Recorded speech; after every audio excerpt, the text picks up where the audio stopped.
said they were all dead. The doctor nodded then. She touched Hannah's hand briefly again, and then she left.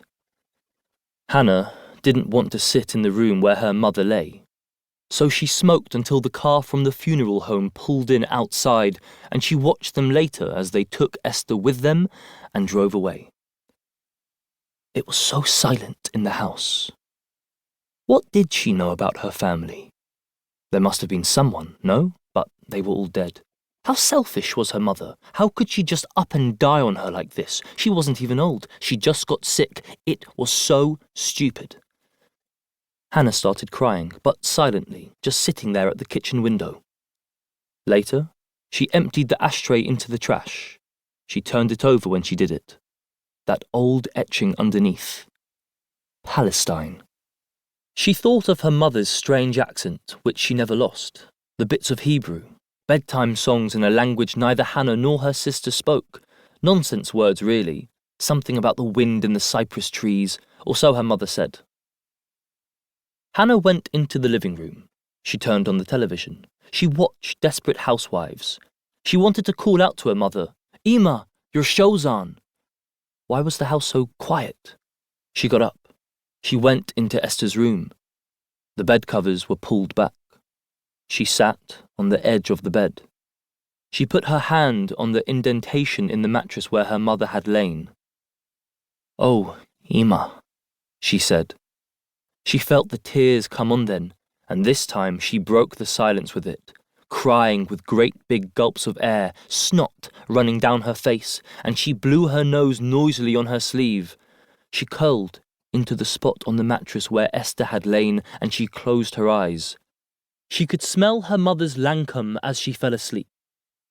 The funeral came and went the next day. Esther's friends from Ocean View came. Esther had worked at the hotel for 15 years.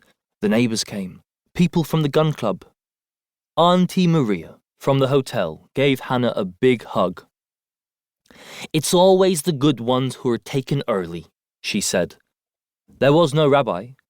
The cemetery's ground baked hot in the sun.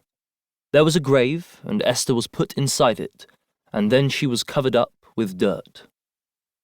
Afterward, in the house, Hannah felt she moved like a ghost between the mourners who came. There was coffee and cake.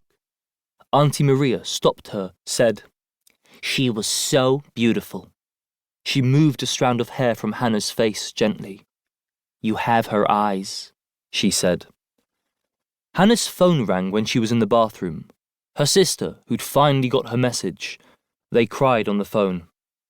"You should have come," Hannah said. "I would have waited." "Death is just a state of change," her sister said. She must have been quoting someone. "Whatever," Hannah said. They chatted, briefly. Hannah flushed the toilet. She went back into the house. She supposed she should sit shiva, but the thought of being stuck there in the house for 7 days seemed preposterous, and her mother was never religious. Auntie Maria got a little drunk on the cupboard sherry. She hugged Hannah, tears welling, and leaving a damp spot on Hannah's top. "Call me any time," Auntie Maria said. "I will," Hannah promised. The sun shone brightly outside. The guests left one by one, until soon they had become an exodus, like a flock of black birds fleeing the gloom back into the sunlight. Soon, there was nothing left but empty plates with crumbs on them and dirty cups that once held coffee. Hannah washed them in the sink, left them to dry, and wondered what the hell she was going to do now. She had nowhere to go back to. The lawyer came in the late afternoon, the hybrid car drawing into the driveway with a soft hum. It sounded like a golf cart. The lawyer was a woman in her 50s, her hair dyed a bright red. "I am sorry for your loss," she said. "Thank you," Hannah said. She felt very alone at that moment, and suddenly angry. She knew the day was coming, had moved back in with Esther less because of the illness, and more because she had nowhere else to turn just at that moment. But it still came as a shock to find her mother so unmoving in the bed the day before. Now everything had changed, and yet, somehow, everything was just the same as before. "I won't keep you," the lawyer said. The house